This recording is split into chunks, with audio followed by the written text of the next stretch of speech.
De retour sur le plateau de l'Aide, merci beaucoup de votre fidélité. On va évoquer à présent la 19e édition de Vinéa. Ça a commencé aujourd'hui, c'est une première, ça commence un vendredi. Et puis Vinéa, cette année, a commencé par une conférence « Osons les vins suisses », c'est ça, Paul Fetter? C'est ça, Osons les vins suisses. Alors François Murisier, Osons les vins suisses, il faut être courageux pour boire du vin suisse? On a voulu un peu provoquer en disant est-ce que les vins suisses sont assez connus pour dire tout le monde les boit? Et quand on regarde la réalité, le marché équilibré serait de 40% de vins suisses consommés sur le marché suisse et 60% de vins étrangers. Aujourd'hui, on est à 37% et on voit que c'est 10 millions, on parlait aujourd'hui de 10 millions de litres de Suisses qui sont un peu, qui pèsent sur le marché, il faudrait pouvoir les consommer. Donc, je crois que quand on va dans un restaurant à Berne, à la gare, et on demande un vin suisse, on dit non, on n'a que 4 vins étrangers, aucun vin suisse. Il n'y a aucun autre pays au monde où j'ai vu des choses comme ça, aucun autre pays producteur, bien sûr. Est-ce que c'est le cas tant pour les blancs que pour les rouges, ou est-ce qu'il y a des différences? Je crois que il y a actuellement un marché de blanc un peu lourd, mais quand on regarde des prix, on parlait du Pinot Noir, du mondial du Pinot Noir, mais quand on voit des prix proposés pour des bouteilles de Pinot Noir aujourd'hui par des grandes surfaces, on se dit mais il n'y a pas de respect du produit. Vraiment, il y a une lutte à faire sur l'ensemble des productions, autant rouge que blanc. Est-ce que nos vins sont trop chers généralement? Eh bien, aujourd'hui, à la conférence, on a eu une vérité de Madame Corinne Fischer, de la maison Bataillard, qui a dit, en fait, à un certain moment, je gagne 2 fois plus en commercialisant des vins étrangers qu'avec des vins suisses. Alors, sur le bas de gamme ou la gamme moyenne, nos vins suisses ne peuvent pas concurrencer les vins étrangers qui arrivent à 1-2 euros à la frontière. Par contre, sur le moyen de gamme et le haut de gamme, on est très concurrentiel parce que là, on peut concurrencer. Donc, notre but, c'est de prendre cette place-là des vins de moyenne à haut de gamme et de se défendre sur ce marché-là. Et comment est-ce qu'on peut faire pour faire est-ce qu'on peut décréter qu'en Suisse, on doit faire que du haut de gamme, que des vins de grande qualité? Ça voudrait dire qu'on doit abandonner quand même peut-être certains marchés, non? Alors, on a aussi parlé d'exportation.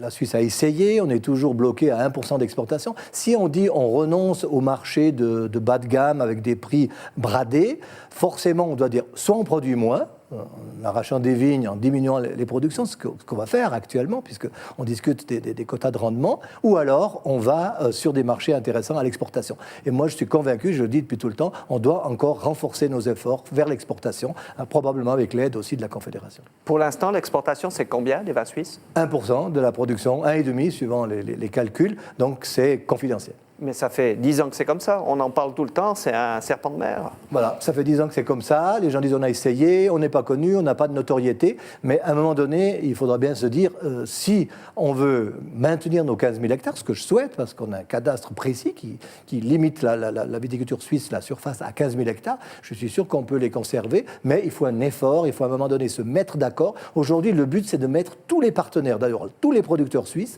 tous les gens qui sont dans la filière vin, se mettre ensemble pour dire que fait-on ensemble, mobilisons-nous, faisons de la communication importante pour les vins suisses. Alors tous ensemble, on va à Vinéa, naturellement, tous les vins suisses viennent à Vinéa maintenant.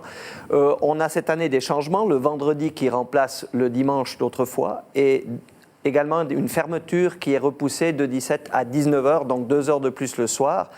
J'ai fait un petit sondage auprès des encaveurs qui présentaient leur vin aujourd'hui à Vinéa. Ça s'est fait entre 2h et 3h de l'après-midi, donc en courte journée. Hein.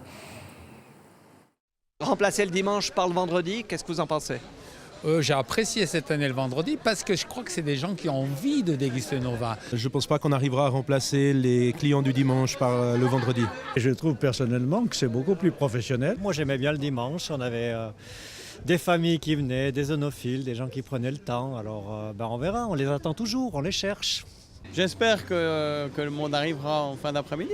Il faudrait des gens qui soient un peu derrière les bars pour comprendre ce qui se passe au niveau des consommateurs. Le dimanche, c'était peut-être des jours où on avait un peu moins de monde, mais des consommateurs qui commandaient, qui achetaient. On a l'impression que la clientèle est vraiment intéressée au vin.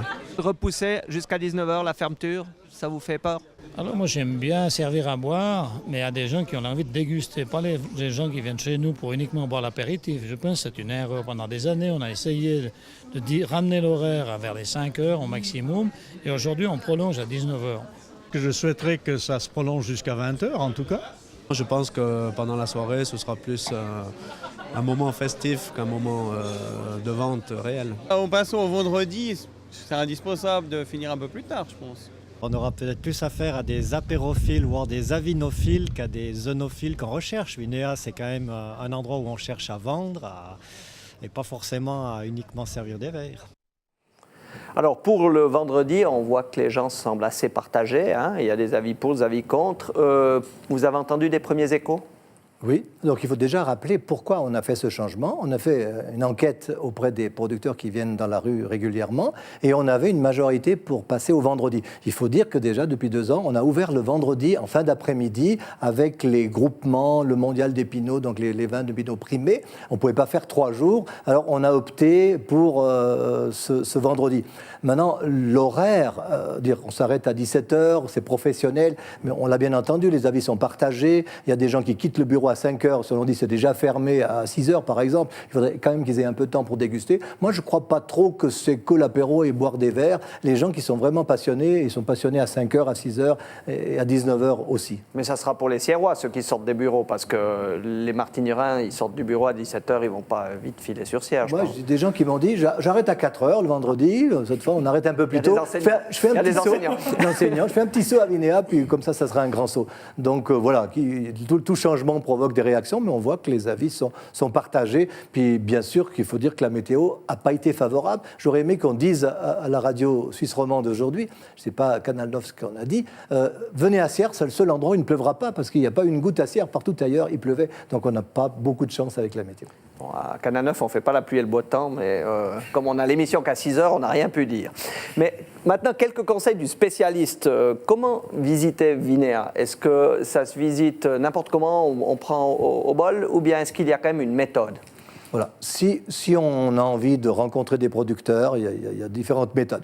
On rencontre des producteurs, on va à son stand, on sait qu'on ne va pas faire tous les producteurs, puis on se laisse un peu guider par sa gamme de vins. Mais moi, je conseillerais de le faire différemment, c'est-à-dire d'être un peu le spécialiste impoli, si on veut, de dire j'ai un verre, je fais un cépage. On descend dans une gamme Pinot Noir, on descend dans une gamme Petite Arvine, par exemple. J'ai essayé des fois de faire ça, de Cornala. Je ne suis jamais arrivé jusqu'au bout parce que, connaissant tellement de monde, je me fais tenter par un autre produit qui dit « Ah, mais goûte-moi cet autre vin que je fais ». Mais il faudrait avoir cette discipline pour ne pas mélanger rouge, blanc, vin doux, parce qu'au bout d'un moment, les palais sont fatigués, puis on n'a plus les mêmes impressions. Donc, descendre un bout de rue sur un cépage, remonter sur un autre, c'est la chance d'avoir autant de producteurs sur une même rue, c'est exceptionnel. 3 questions très courtes.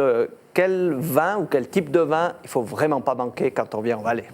Moi, je crois qu'ici, quand même, on a la chance d'avoir d'abord ce mondial des Pinots, passer au stand des Pinots, demander les grandes médailles d'or, mais aussi les médailles d'or, parce qu'il faut avoir beaucoup de chance pour faire des grandes médailles. Là, on a vraiment une qualité de produit exceptionnelle. Après, si on vient en Valais, il y a quand même une majorité de producteurs valaisans dans la rue. Ceux qui n'ont jamais goûté les petites Arvines ou le Cornalin, ces 2 cépages phares, goûtez-les, ça vaut la peine de les goûter. Quelle proportion de vin suisse dans votre cave ? Quasiment, on pourrait dire, plus de 90%. 95% si je réfléchis. J'ai quelques caisses de Bordeaux, de grands vins que je sors de temps en temps parce qu'il faut bien, hein, de temps en temps. Mais je privilégie toujours les vins suisses. Et à tous ceux qui sont habitués à avoir des vins classiques étrangers, je leur dis non, on va vous faire goûter des surprises. Et c'est toujours l'émerveillement en disant « Ah, on ne savait pas qu'il y avait d'aussi bons vins ». Et dans votre cave, le trésor, la bouteille que vous n'ouvririez qu'avec votre meilleur ami, donc pas avec Maxime Siguen, par exemple. Je vous remercie. Moi, je suis tombé amoureux du Cornalin.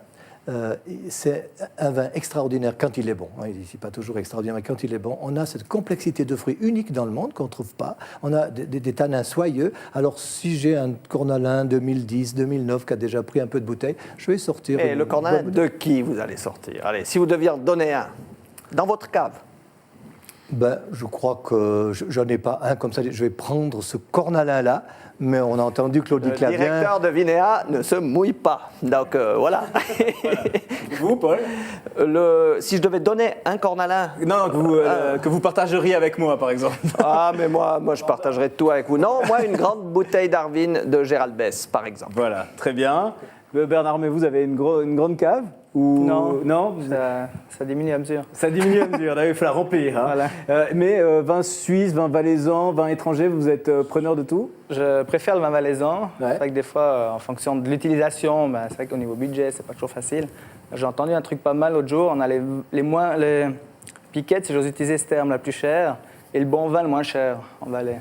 Je sais pas ce que vous en pensez. Ça, c'est vrai. Nos vins bas de gamme sont plus chers que. C'est ressorti Rapport qualité-prix. à la conférence, c'est ressorti très nettement. Les vins de bas de gamme sont trop chers parce qu'on trouve des vins à 1 euro. Et nos spécialités de trop bon marché. Quand on est en haut, voilà, on dit vous les vendez seulement 20 francs, mais ça mérite 40 ou 50 quand on parle à des Français qui sont habitués à payer des prix élevés pour des grands crus. Jérémy Bouzan, vous? Moi, je suis assez fan de Fendant, Petite Arvine. D'accord, les cépages de chez nous. Ouais. Voilà, très bien. Grand cru de filles. Voilà. Bon, alors très bien, on sait quoi faire ce week-end, évidemment. Ça continue Vinéa jusqu'à demain 19h. On l'aura compris, vous restez avec nous. On vous garde encore 1 heure avant la fermeture de ce vendredi, puisqu'on va parler du Tohu Bohu musique et de tendance avec Sarah Jolien. C'est juste après ça.